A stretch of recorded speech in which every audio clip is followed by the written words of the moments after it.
sabía que ese medio, proponiendo cosas diferentes, iba a tener éxito tarde o temprano. Y el éxito llegó muy pronto.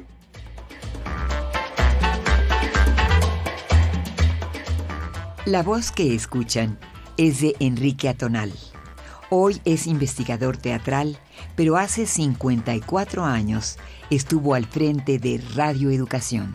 Nosotros lo notamos el día del golpe de Estado de Pinochet contra Salvador Allende, porque tanto Mario Díaz Mercado... Sí, se refiere al locutor mexicano y actor de doblaje. Porque tanto Mario Díaz Mercado como yo, como otras personas que trabajaban, que estaban con nosotros, decidimos, una vez que se supo del golpe de Estado, hacer una programación especial en torno al golpe. ¿Y cuál sería nuestra sorpresa cuando, después de algunos programas bastante osados y bastante reivindicativos con respecto a la democracia y al gobierno de Salvador Allende, etcétera, tuvimos una llamada de la Embajada de Chile, y esa llamada de la Embajada de Chile fue directamente, creo que al ministro, y el ministro le habló a la doctora. La doctora. Enrique se refiere a la escritora María del Carmen Millán, que en 1973 era la directora de la Dirección General de Divulgación de la SEP, la Secretaría de Educación Pública, a la que pertenecía Radio Educación. Y la doctora dijo: ¿qué están haciendo estos muchachos que yo puse ahí? ¿Qué es esto? ¿No? Y entonces nos llamó ahí a consejo, y efectivamente a partir de ese momento tuvo un poco más, digamos, de vigilancia sobre las cosas que nosotros hacíamos. Realmente el gobierno, las instituciones, los poderes públicos y económicos te dejan decir lo que quieras mientras nadie te lea, nadie te escuche, nadie te vea. El problema fue cuando empezamos a tener éxito. El problema fue cuando nos empezaron a escuchar más gentes de las que la propia doctora Millán les sorprendía el tono en el que hablábamos, les sorprendían los temas de los que hablábamos, pero no podían decirnos, nadie podía decirnos que estábamos siendo subversivos, por ejemplo, o subversivos directamente, no pertenecíamos a ningún partido, no había nada, había un amor al trabajo, había un deseo de cambiar las cosas, había un tipo de contacto distinto con el público. Un deseo de cambiar las cosas. Tal vez por eso es que Radio Educación ha perdurado 100 años, a pesar de haberse desdibujado a finales del gobierno de Lázaro Cárdenas. Tuvieron que pasar casi 30 años para que esa estación de radio renaciera y revolucionara la forma de hacer y de escuchar radio. Les saludamos Andrea Fernández y Sergio Alberto Bustos. Bienvenidos.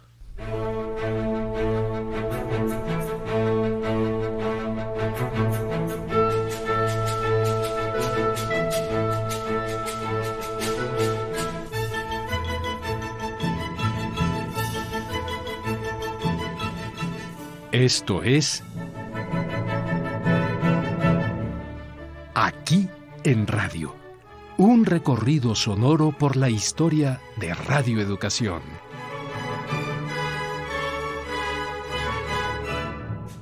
Capítulo 2. Un trabajo en equipo. Indaguemos un poco en esos años en los que Radio Educación era prácticamente inexistente.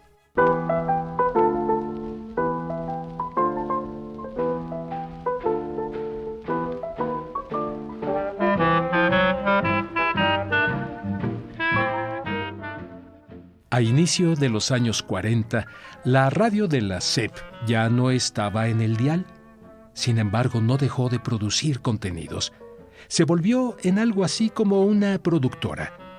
El investigador y académico Gabriel Sosa Plata ha documentado que gracias a este esfuerzo de producción se pudo mantener el programa La Hora Infantil, la transmisión de lecturas selectas y los controles remotos de conciertos musicales. De hecho, algunos tenían espacio en estaciones comerciales. En algún momento resurge Radio Educación en 1946. Él es, precisamente, Gabriel Sosa Plata. Y surge a partir de una promoción muy intensa que se le dio también al alfabetismo en nuestro país. Y esta radiodifusora estaba dedicada exclusivamente a ello. En ese momento, Jaime Torres Bodet era el secretario de Educación Pública. Al igual que Vasconcelos en los años 20, Torres Bodet creía que la radio era fundamental en el proyecto educativo, así que puso manos a la obra. En noviembre de 1946, prácticamente al final del gobierno de Manuel Ávila Camacho, la estación de la SEP vuelve al aire por AM y por onda corta. No solo eso, Jaime Torres Bodet y su equipo tienen el tino para bautizar a su estación de radio con un nombre emblemático. Que es la primera vez que ya tiene este nombre, Radio Educación. Pero el gusto duró poco. 5 meses después, el gobierno de Miguel Alemán fusionó la estación de la SEP con la radiodifusora de la Secretaría de Gobernación. La década de los 40 no fue una mala época para la radio. De hecho, los radiodifusores comerciales aprovecharon el impulso modernizador del Estado mexicano. Primero crearon la Cámara Nacional de la Industria de la Radiodifusión, la CIR, según sus siglas. Después, Emilio Azcárraga Vidaurreta y Clemente Serna Martínez fundan la empresa Radio Programas de México, RPM, que dio paso a la creación de la Cadena Azul, la primera cadena radiofónica en México. Sin embargo, el gobierno de Miguel Alemán estaba más interesado por otro medio. Para heridas leves, raspones y cortaduras, use Bandita. La televisión. Solo cuesta 5 centavos. Aún así, para 1953, la SEP tenía un área de radio a cargo de Joaquín García Bustos. Por esos años, llega a trabajar al área Alejandro Ortiz Padilla, quien se convertiría en un importante productor de la radio cultural mexicana. Alejandro contaba que el área de radio era una pequeña oficina. Las cabinas estaban desmanteladas, las antenas desarmadas. Solo había un estudio de grabación, suficiente para comenzar a producir un programa llamado Postales de México. Como la SEP tenía por ley media hora en todas las emisoras, el programa pudo sonar en la XW, la XB, la XQ y otras. A Alejandro Ortiz Padilla y al área de radio de la SEP también les tocó producir programas del entonces Instituto Federal de Capacitación del Magisterio. Estas producciones estaban dirigidas a maestros rurales para que pudieran avanzar en sus estudios académicos. Y fue un proyecto largo. Sonó en 500 radiodifusoras durante 9 años, de 1953 a 1962. Además, el instituto logró tener su propia estación de onda corta en 1959, aunque estuvo pocos meses al aire. Hubo además un intento por revivir Radio Educación. Gabriel Sosa Plata documenta que en 1958, Efrén Chávez, colaborador del área de radio de la SEP, envió una propuesta al presidente López Mateos, que acababa de tomar el cargo, para reabrir Radio Educación de México. Pero no recibió respuesta. Tendrían que pasar 10 años para que todo se acomodara y Radio Educación volviera al aire. Hagamos un poco de historia. Si algo distinguió el final de la década de los 60, fueron los levantamientos sociales. El año más emblemático de esta época fue 1968. Que lo cuente Gabriel Sosa Plata. Pues recordemos que estábamos viviendo pues esta crisis política, sobre todo por el movimiento estudiantil, y de que era necesario también a partir de ese momento de esta enorme represión, ir generando los espacios para que también se aireara, si me permites la expresión, parte del descontento, quizá de manera muy limitada y controlada, pero era necesario buscar estos espacios de apertura. Y entre esos momentos de represión, en la Secretaría de Educación Pública llegó pues un personaje, un escritor, un intelectual, un político que conocía el poder de la radio y que estuvo comprometido en sus años de juventud con la educación y con la alfabetización de las y los mexicanos, que es Agustín Yáñez. La experiencia de Agustín Yáñez al frente de la estación de la SEP en los años 30 lo hizo apostar por el uso de la radio y la televisión para llevar a cabo un ambicioso programa de educación a distancia, la telesecundaria. Entonces, en 1967, la unidad de grabación de la SEP se transformó en Radio Educación. No queda muy claro por qué o quién tenía prisa en que la estación sonara a la de ya. Sin embargo, el apresurado intento por salir al aire provocó que el transmisor de 500 watts con el que contaba la emisora se quemara el mismo día que lanzó su señal. Unos meses después, a finales de 1968, se instala formalmente la emisora. Para entonces, ya se había inaugurado en las calles de Circunvalación y Tabiqueros la Dirección General de Educación Audiovisual. Por fin comenzó a operar de forma experimental Radio Educación. Iniciaba una nueva época. Que a partir de que regresa la estación del gobierno, la estación de la Secretaría de Educación Pública, regresa al aire en una nueva frecuencia que es 1060, con 1000 watts de potencia, y ahí en esas instalaciones de Tabiqueros, quiero entender que por eso se instituye que a partir del 68 es la época moderna de esta frecuencia o de esta estación de Radio Educación, con ese nuevo nombre como Radio Educación. Él es Ignacio Espinosa Abonza. Es el ingeniero que instaló el transmisor, la antena y demás equipo en Radio Educación a principios de la década de los 70. Era una estación que apenas se oía pues a 5 kilómetros, quizás 3 kilómetros a la redonda. Y se producían programas para la radio primaria. En ese entonces, la mayor ocupación que tenían los estudios. y en los espacios que no había programas, se escuchaba primero música popular y un par de años después música de cámara. Además, la estación solo sonaba en horas de oficina, o sea, de 10 de la mañana a 2 de la tarde. Luego paraba la transmisión porque llegaba la hora de la comida. 2 horas después, a las 4 de la tarde, regresaba la señal que se mantenía hasta las 7 de la noche. Parecía una emisora de los años 20, cuando la radio mexicana apenas daba sus primeros pasos. Aún así, las autoridades de entonces fantaseaban con la idea de tener una estación que se escuchara en toda la ciudad. El señor Álvaro Gálvez y Fuentes. Ignacio Espinosa se refiere al entonces director general de Educación Audiovisual de la SEP. El señor Álvaro Gálvez y Fuentes, en los años 60, después del 68 que abre esta estación, se inquieta y se va a Canadá con el ingeniero Castillo Ledón. Antonio Castillo Ledón, quien era el jefe de la oficina de radio. Y compran un transmisor en ese entonces, no sé si en 68, 69, 70 quizás, o a lo mejor antes del 70, porque él sale en el 70. Entonces compran un transmisor de 50,000 watts canadiense. Ellos contratan a un ingeniero que se llamaba Ignacio Díaz Raigosa.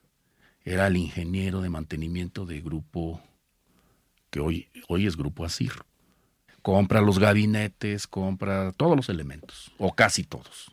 Gabinetes, transformadores, cables, bases, válvulas, en fin, y empieza el intento de armar un transmisor. Y compra una gran torre.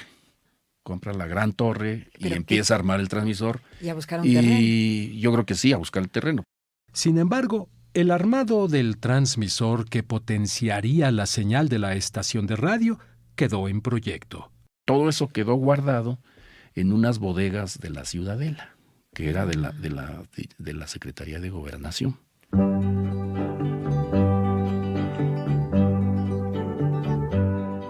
La llegada de Luis Echeverría a la presidencia del país significó una nueva relación del gobierno con los medios de comunicación.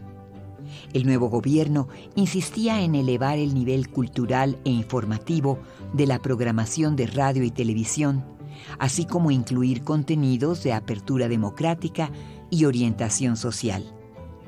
Es entonces que la escritora María del Carmen Millán es nombrada directora de Educación Audiovisual. Con ella llega a la estación un joven estudiante de la Facultad de Filosofía y Letras de la UNAM, que había sido su alumno, Enrique Atonal. Este chico, junto a otros jóvenes universitarios, locutores y productores, le darían un giro a la programación de esa incipiente estación de radio. Me parecía insólito que una estación de radio tuviera horarios de oficina de gobierno. Sí, él es Enrique Atonal. Entonces decidimos, siempre con el apoyo de María del Carmen Millán, pero siempre con una gran independencia, decidimos que íbamos a ampliar la transmisión, la difusión de las 7 de la mañana a las 11 de la noche. Ese primer paso fue fundamental, unificar la difusión todo el día.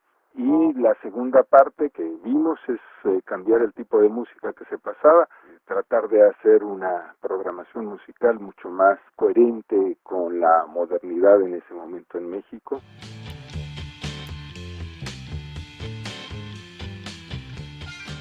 Y para que la estación sonara así, Enrique Atonal y María del Carmen Millán pusieron el radar en un joven que empezaba a tener un nombre entre los músicos universitarios.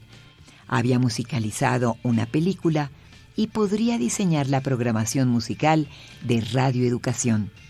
Que lo cuente él mismo. Julio Estrada, académico universitario y creador musical.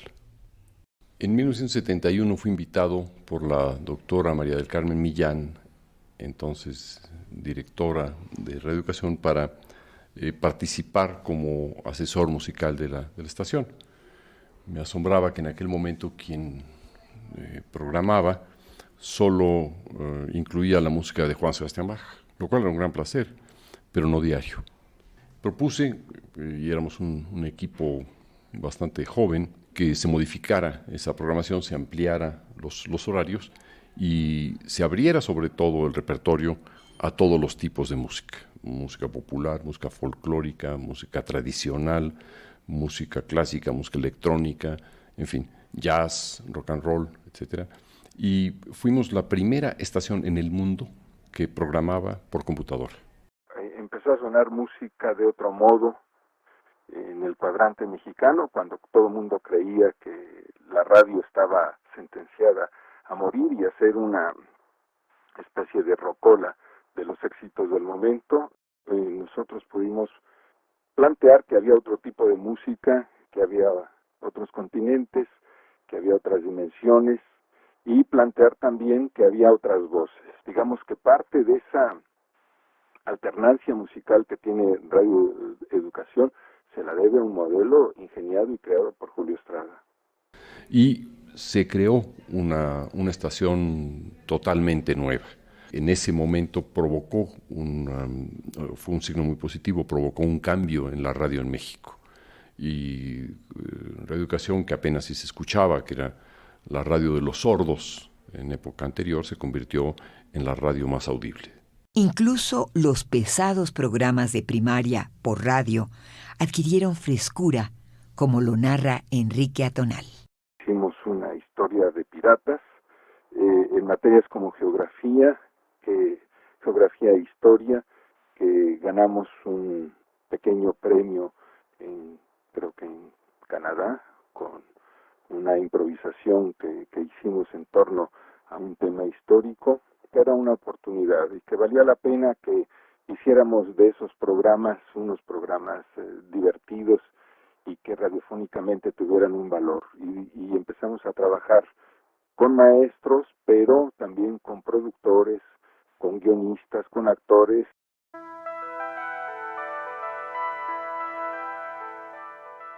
Mientras Enrique Atonal, Julio Estrada, el ingeniero Héctor Parker, los locutores Emilio Evergenji y María Eugenia Pulido y demás muchachos universitarios se entretenían creando un sonido fresco para la estación. El también joven ingeniero Ignacio Espinosa Abonza, ¿lo recuerdan? Era nombrado jefe del área técnica de radioeducación. Ahí tenía una tarea también divertida: instalar, por fin, el transmisor de 50,000 watts. Solo que había un pequeño detalle. Sabía de recepción, sabía de circuitos, Sí. sabía de mi carrera. Pero llevar a la práctica la instalación de una estación de radio eran palabras mayores. Y eran todavía más palabras mayores si se trataba de 50,000 watts de potencia, que en México no era común. En México pocas estaciones tenían esas potencias. Entonces, ¿qué hice? Pues ir a las estaciones que tenían esas potencias. XCW, Radio Centro, Radio 1000, y a buscar a los ingenieros responsables, tocarle la puerta, presentarme y decirles: oigan, pues tengo un transmisor de 50,000. Ignacio tuvo suerte. Serafín Carrasco y Jorge García Rangel, ingenieros de Radio 1000, le dieron la información que necesitaba. El proyecto arquitectónico de la planta transmisora, el modelo se tomó de Radio 1000, justamente. A mí me gustó mucho la planta de Radio 1000, la planta transmisora, y me platicaron sus pros y sus contras. Así que armó el proyecto y presentó una lista con los requerimientos necesarios para instalar la radiodifusora. El primero era un terreno de 4 hectáreas para colocar la antena. Y finalmente fuimos a dar a la Secretaría de Comunicaciones y Transportes para ir a escoger un terreno de sus estaciones, la estación Monitora Miguel Alemán, que estaba en la salida de la carretera de Puebla. En ese entonces se llamaba Carretera de Puebla, hoy se llama Calzada Ignacio Zaragoza, por allá por el Peñón Viejo. Y efectivamente encontramos un magnífico terreno, se hicieron las gestiones y lo donaron, o lo cedieron. Se levanta la torre, o sea, se termina la construcción, se levanta la torre, se monta el transmisor, se hacen las conexiones, gestiones, muchísimas, energía eléctrica, permisos, todo lo necesario para que la planta funcionara a sus 50,000 watts.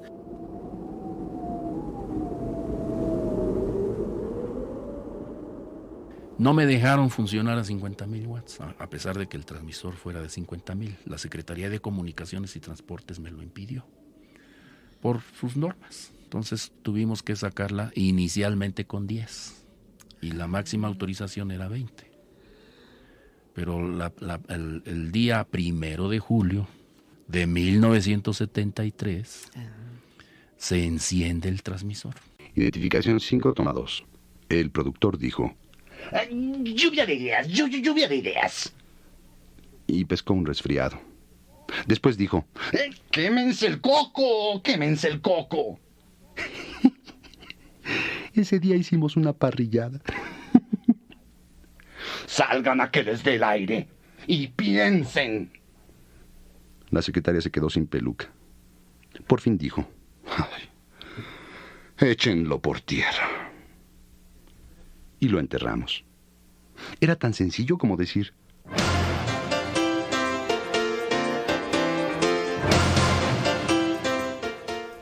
radioeducación, cultura con imaginación.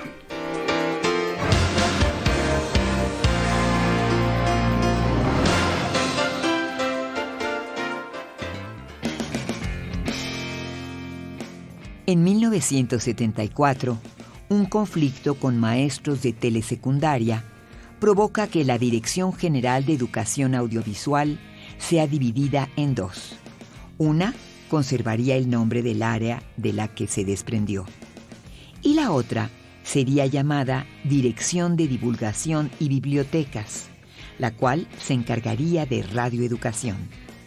María del Carmen Millán quedaría al frente de esta nueva dirección, pero se hacía una pregunta. ¿Y la radio? ¿Qué hacemos con la radio? Pues hay que buscarle un lugar donde montarla. Sirve de que hacemos los estudios nuevos. La doctora Millán decide sacar la estación de circunvalación y llevársela a otro lado, el que fuera. Porque si se quedaba en circunvalación, se quedaba como audiovisual. Ignacio Espinosa buscó rápidamente un lugar para instalar la estación y lo encontró en la calle de Ángel Urraza, en la Colonia del Valle, en un terreno que era parte de un internado de la SEP.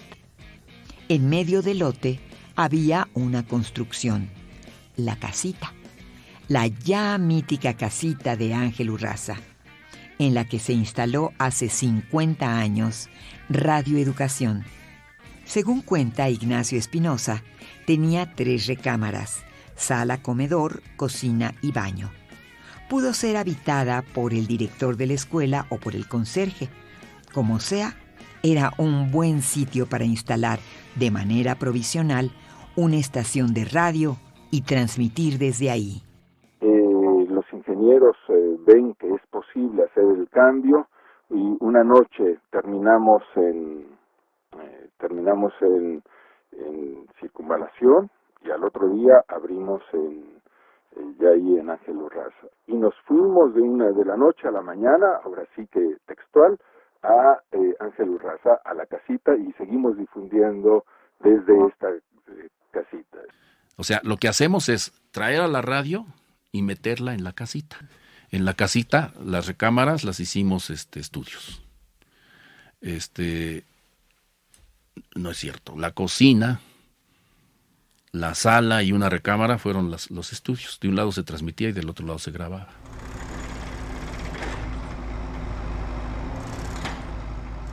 Al poco tiempo, comenzó en ese terreno la construcción del edificio que hoy alberga a Radioeducación. En el 74 empezamos otra vez con el proyecto. Ajá. Ahí voy otra vez al CAPSE. Ahí voy con los arquitectos. Déjame decirte que trabajaban muy profesionalmente. Hacíamos juntas cada 8 días. Hacíamos juntas en obra.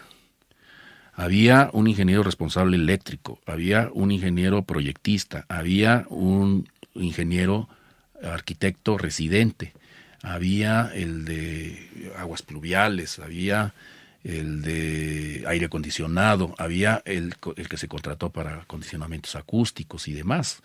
De repente, cada 8 días había una mesa llena de 17, 18 gentes. Y había un coordinador de todo el proyecto. Y cada vez que yo llegaba, el coordinador me decía, venga, siéntese aquí conmigo. Ya me sentaba yo ahí. A ver, ingeniero, usted pidió esto y usted pidió esto, y a ver, aquí está el electricista, y todos opinaban. Y el coordinador nomás se volteaba a verme y me decía, ingeniero, ¿qué dice? No, está bien. ¿Está bien? ¿Seguro que está bien? Sí. ¿Sabe usted lo que está pidiendo? Claro que sí. Bueno, ingeniero, estamos gastando mucho dinero con usted.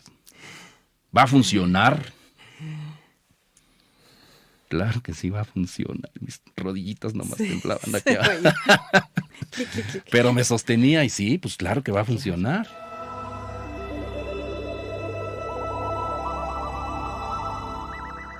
El edificio azul de Radioeducación, ese que miran los automovilistas que transitan por Ángel Urraza, no es cualquier construcción. Es un edificio creado por un arquitecto para que sea una estación de radio, ¿sí? No es un edificio adaptado para que sea estación de radio, no, es un concepto de crear realmente una estación de radio en ese espacio. Y eso fue muy importante, trabajaron muchas gentes en eso, trabajaron la doctora Millán, trabajó Héctor Parker, trabajó Ignacio Espinosa, o sea, ya se volvió un proyecto importante porque con el mismo éxito que empezamos a tener, Echeverría le interesó, el presidente le interesó poder dejar un edificio y hacer algo más grande con todo eso. Y entonces, hubo recursos y realmente se hizo un edificio pensado para radioeducación, y creo que esto con el paso del tiempo se ha visto que es formidable, es decir, no estamos en una instalación improvisada, sino estamos en un edificio básicamente nacido para radioeducación. Para 1977, Radio Educación había logrado captar la atención de la audiencia y ya producía dramatizaciones de novelas clásicas, radioteatro, programas de orientación, historia científica, noticieros culturales, difusión de conciertos y más. Ese mismo año se le asigna el permiso para transmitir por onda corta. A finales de 1977, María del Carmen Millán y Enrique Atonal deciden terminar su gestión en Radio Educación. Preferí renunciar. Yo por mi cuenta, nadie me había pedido la renuncia. Todos creían que yo iba a seguir y para sorpresa general les hablé un día y les dije que renunciaba y que me iba a hacer otras cosas. Me fui al Centro Nacional de Cortometraje, estuve trabajando ahí año y medio, hasta que me volvieron a llamar otra vez para ocuparme de la dirección de producción en Radio Educación con Granado Chapa, y regresé a trabajar a la estación un año y medio más o menos. Los 70 no fue una década fácil para el país. Fueron los años de la llamada Guerra Sucia, donde el gobierno mató e hizo desaparecer a un número aún desconocido de disidentes políticos. Fue la época del golpe a Excelsior, que ha quedado registrado en la historia de México como un ataque a la libertad de expresión y una práctica de censura contra el periodismo.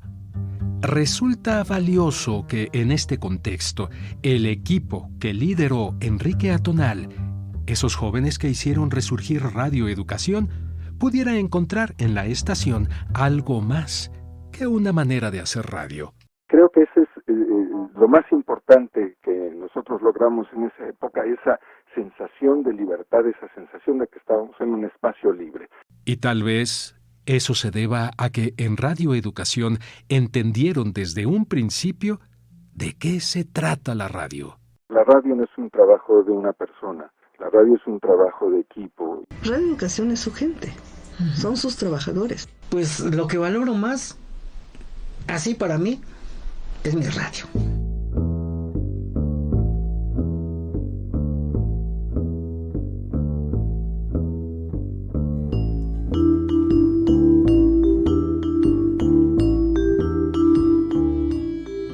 Esto fue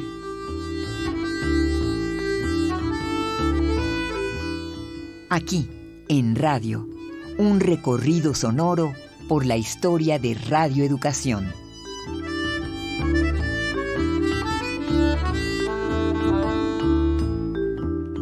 La Radio Centenaria.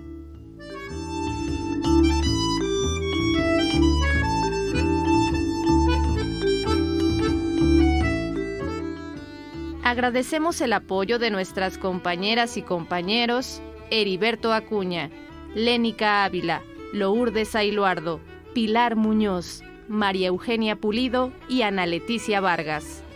En el equipo de producción, Servicio Social, Gala García, Sara Soledad, Daniel Xolotl, Miriam Castro, Adriana Cornejo y Brandon Vela. Ingenieros de audio, Luis Luna y Guillermo Lagarda. Musicalización, Heréndira Salazar. Asistencia de producción y voz, Alma Lilia Martínez. Asistencia de producción, Jocelyn Vega. Edición, Jorge Humberto Chávez.